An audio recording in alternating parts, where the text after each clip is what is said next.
Who's this? Fozza says, Dan, been stuck on the M6 for an hour and 20 minutes. Accident between two vans. The lanes are closed, but the motorway is now open. Couple of vans. You know you're losing your memory when? ... Vicky says, Dan, at least you hadn't walked to the shop, come out and then spent an hour looking for the car. Yeah, you're right. Yeah, it could have been a lot worse, couldn't it? In fact, Vicky, just to extrapolate and move that forward, can you imagine if I'd have got it the wrong way round and basically frantically looking for my car and then calling the old Bill, saying that my motor has been nicked.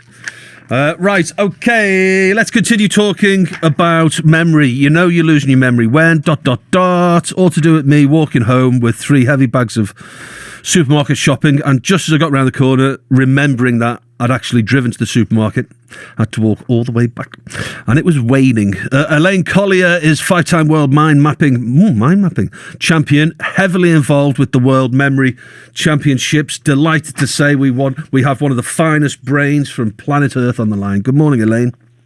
Good morning, Danny. How are you? Well, absent-minded. You wouldn't have done that, would you, remembering that you'd actually driven rather than walking home? What was, do you think, going on in my head? In fact, Elaine, let me give you a bit of background, if I may. I went to my local Morrison's.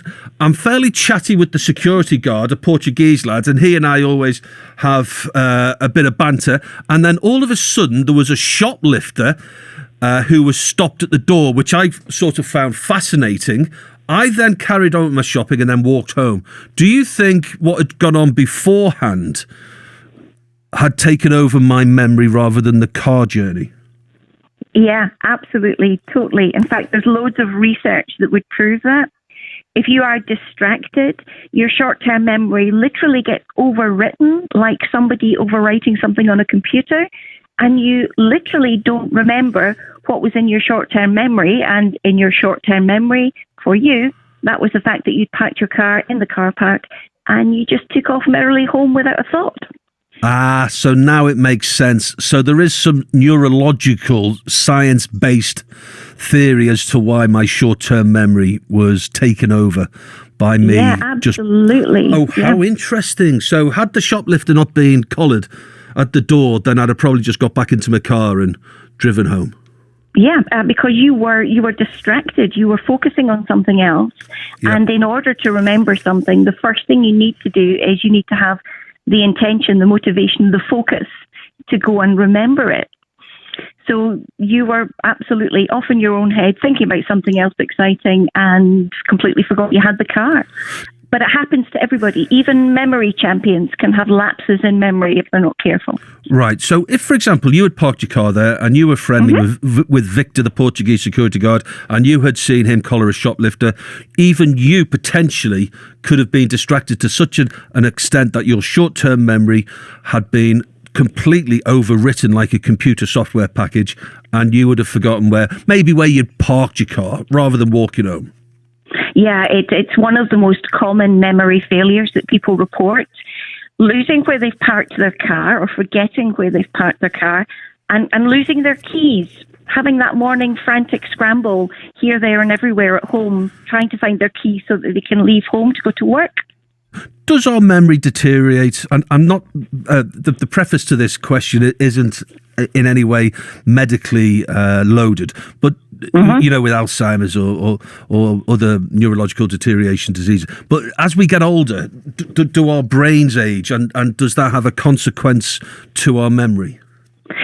You would think so, wouldn't you? Because common sense says we look at people as they're getting older and they lose muscle mass, they lose strength.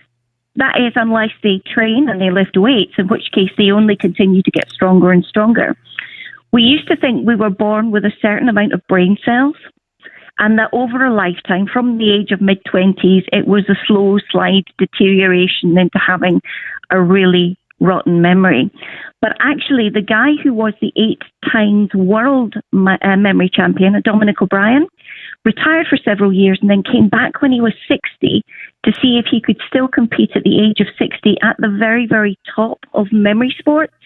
And for the last 3 years, he has totally dominated the senior category. So it seems to prove that the more you use it, the more you can use it, and the less memory failures you have as you're getting older, which is great news. Are you a fan of Sudoku, which was all the rage about 10 years ago? Anything that keeps your mind exercised. You know, I have friends I've got one friend actually, he's a grandmaster chess player. And he says if he goes 2 or 3 days without playing a game of chess, he can begin to feel the old grey matter deteriorating. But yeah, reading, doing puzzles, doing mental maths, gardening, being out in nature, doing things with your hands, all helps rewire the neurons that are kind of fading away and keeps them bright and perky and engaged.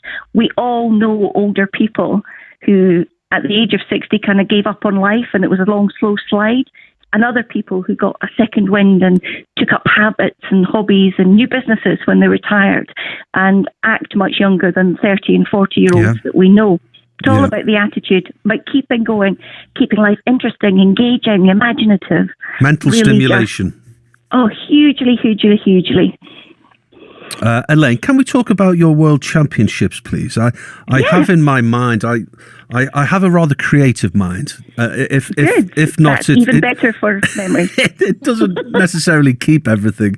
It loses lots of things. But I have in my mind almost like a World Cup situation where you have penalty shootouts if you draw and someone says to you, okay, I'm going to give you a tray. There's going to be 12 items on it. You got 30 seconds to look at it, and then we're going to put a tea towel on the tray, and you need to remember everything. How does it work? Well, it's a global competition, first of all. So lots and lots of countries run their own national competitions in order to find the top 3, 4, 5 mental athletes that they've got.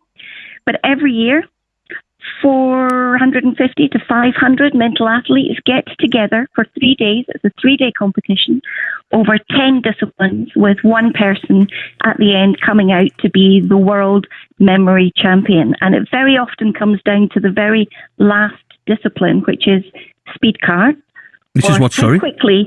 Speed cards. How quickly you can memorize an entire deck of cards and recall it accurately. No. So if I shuffled a pack of cards, 52 cards, completely shuffled like I'm a casino card dealer, and then I just randomly turn them over 1, 2, all the way to 52, and you have to remember the sequence.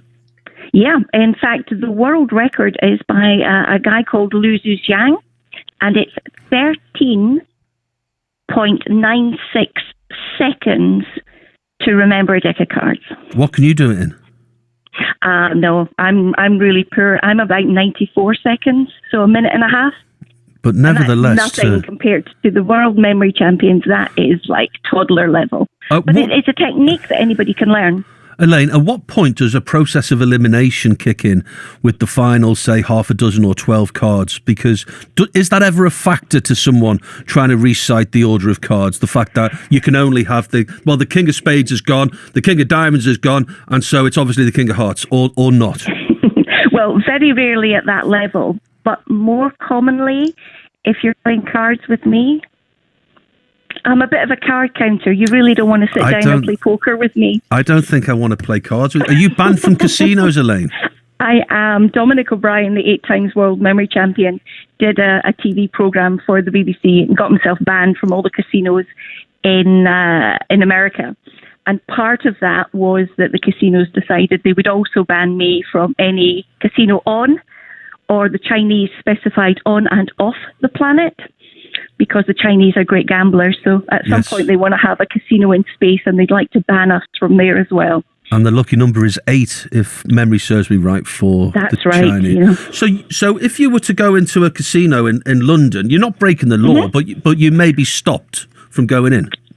Well, you may have noticed from the accent that I am Scottish. Beautiful voice as well, by the way. There's very, very few blonde Scottish women who would go and do what I do. And I have to tell you, if you're looking globally, face recognition software within the casino industry is the very best on the planet.